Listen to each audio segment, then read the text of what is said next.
राजा ने राज्य में सभी 4 पैर वाले पशुओं पर प्रतिबंध लगा दिया। जो भी इनका प्रयोग करते पाया गया उसे भी मृत्यु दी जाएगी, ऐसी राजा ने घोषणा करवा दी थी। राजा विजयभान एक बड़े साम्राज्य का राजा था। राजा को बड़ी मन्नतों के बाद अपनी रानी से एक पुत्र की प्राप्ति हुई थी। राजा अपने राजकुमार से अत्यधिक प्रेम करते थे। उसकी हर जिद और इच्छा की पूर्ति करते थे। राजकुमार को घुड़सवारी में बड़ा आनंद आता था, लेकिन राजा को यह पता नहीं था कि उनके जीवन में ऐसा कुछ होने वाला है। उनका एक लौता 10 वर्षीय पुत्र घुड़सवारी करते वक्त अपने प्राण गंवा बैठा। एक दिन प्रशिक्षक साथ घुड़सवारी करते वक्त एक दुर्घटना में उसके प्राण चले गए। ढलान पर फिसलन वाली जगह पर घोड़ा अपना संतुलन खो बैठा। उस पर बैठा नन्हा राजकुमार गिरकर एक पत्थर से टकरा गया, जिस कारण उसकी जीवन लीला समाप्त हो गई। राजा को इस घटना से गहरा आघात और क्रोध आया। राजा इस घड़ी में जैसे राजधर्म भूल गया। उसने उस घोड़े और उसके प्रशिक्षक को भी नहीं छोड़ा, दोनों को मृत्यु दंड दे दिया। राजा यहाँ तक भी नहीं रुका, इसके बाद राजा को सभी 4 पैर वाले पशुओं से घृणा हो गई। उसने राज्य में सभी 4 पैर वाले पशुओं पर प्रतिबंध लगा दिया। उसके राज्य में अब कोई भी बैल, गाय, घोड़ा, गधा इत्यादि कुछ भी नहीं रख सकते थे। जो भी इनका प्रयोग करते पाया गया उसे भी मृत्यु दी जाएगी, ऐसी राजा ने घोषणा करवा दी थी। राजा अपनी एक लौती संतान के जाने से बहुत निराश था। उसने खुद को राजमहल के में कैद कर लिया था। राज्य में प्रतिबंध के कारण प्रजा का बुरा हाल था। कई कोसों तक उन्हें अब चलकर जाना पड़ रहा था। खेती करने के लिए भी उन्हें बैल न होने से बहुत असुविधा हो रही थी।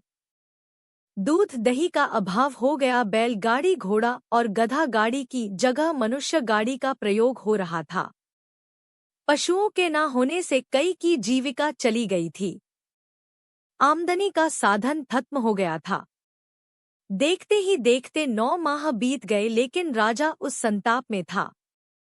प्रजा दुखी, कई निर्धन हो गए, भूख से कई जानें चली गई।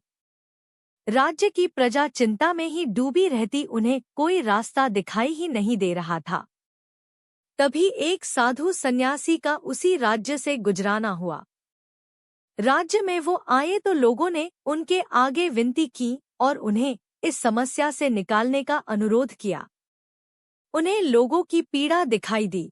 इसके पीछे प्रतिबंध का कारण भी पता चला।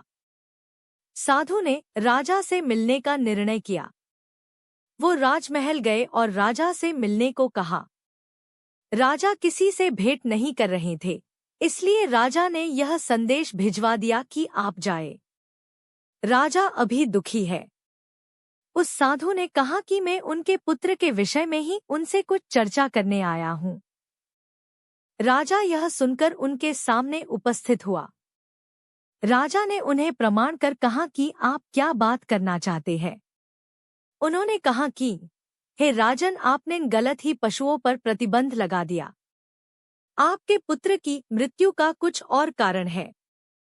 राजा को लगा कि यह पहुंचे हुए लगते हैं। मन ही मन कुछ समय उसने विचार किया और फिर कहा, क्या हमें बताइए, ऐसा क्या है जो आप जानते हैं और मैं नहीं। उन्होंने कहा कि जल।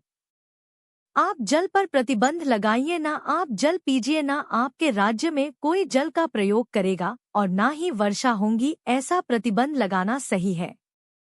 राजा बोला, आप क्या बोल है, आप सन्यासी होकर एक बाप की पीड़ा के साथ खेल रहे हैं। वो बोले, मैं सच बोल रहा हूँ। घोड़ा अपने आप नहीं पिसला, वहां फिसलन थी, क्योंकि घोड़ा फिसलन से पिसला और वो जल के कारण होती है। वहां आप भी जाकर भागेंगे तो गिरेंगे, तो फिर घोड़े का क्या दोष। राजा सोच में पड़ गया। वो फिर बोले कि तुमने उस घोड़े के और उसके प्रशिक्षित के प्राण लिए, पर तुमने अपने प्राण नहीं लिए, क्योंकि वो घोड़ा और उसके प्रशिक्षण करने वाले को तुम ही यहाँ लाए थे।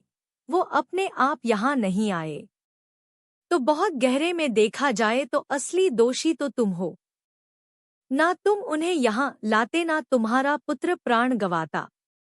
वो बोले, राजा तुम्हें सबसे पहले अपने आप को दंड देना था। क्या वर्षा पर प्रतिबंध लगा सकते हो? अगर उस घटना की जड़ में जाओगे तो कुछ और ही कारण तुम्हारे समक्ष आएंगे। तुम राजा हो और राजा का पहला धर्म प्रजा पालन है, एक पिता की भांति। तुम्हारी संतान का तुम्हें इतना दुख है, इस वजह से राज्य में कितने लोगों की मृत्यु हुई है तुम्हें पता है। नहीं, तुम राजा योग्य नहीं हो। जन्म और मरण तो प्रकृति का नियम है, तुम्हारे पुत्र के साथ हुआ वो एक दुर्घटना थी, लेकिन तुम जो कर रहे हो वो पाप है। राजा साधु के वचन सुनकर उनके आगे आगे फूट फूट कर रोया। साधु ने उसे सांत्वना दी और कहा, उठो, हम सब एक उस परमात्मा की व्यवस्था है, इसे उसी तरह रहने दो। परमात्मा ने तुम्हें अवसर दिया है प्रजा की सेवा का। पेड़ पर एक पत्ता भी हरा रहता है, फिर सूख कर गिर जाता है। हर छोटी बात हमें परमात्मा के नियम से अवगत कराती है। कोई समझना चाहे तो समझ सकता है। बहुत हुआ राजन, अब विलंब मत करो, अपनी प्रजा का पालन करो, अपना धर्म निभाओ। एक बाप अपने पुत्र को ना बचा सका, लेकिन एक राजा ना जाने कितने दूसरों पुत्रों को खुश रख सकता है। व्यक्ति को वो जहाँ परमात्मा का नाम लेकर प्रसन्न मन से अपना कर्म करते रहना ही उसका धर्म है। अपना धर्म निभाना है और उसके दिए इस अमूल्य जीवन को जीना है। राजा की आंखें खुल गई। अपने इस कृत्य के कारण उसके राज्य में जो हानि हुई थी वो उसे पूरा करने में लग गया। आपको यह कहानी कैसी लगी हमें कमेंट कर जरूर बताएं। इसी तरह की अच्छी कहानियां आप यहाँ पर पढ़ सकते हैं। यहाँ उपस्थित शिक्षाप्रद कहानियां आपका मनोरंजन करने के साथ दिशा भी देंगी। तो बने रहिए हमारे साथ और हमारे प्रयास को सफल बनाएं।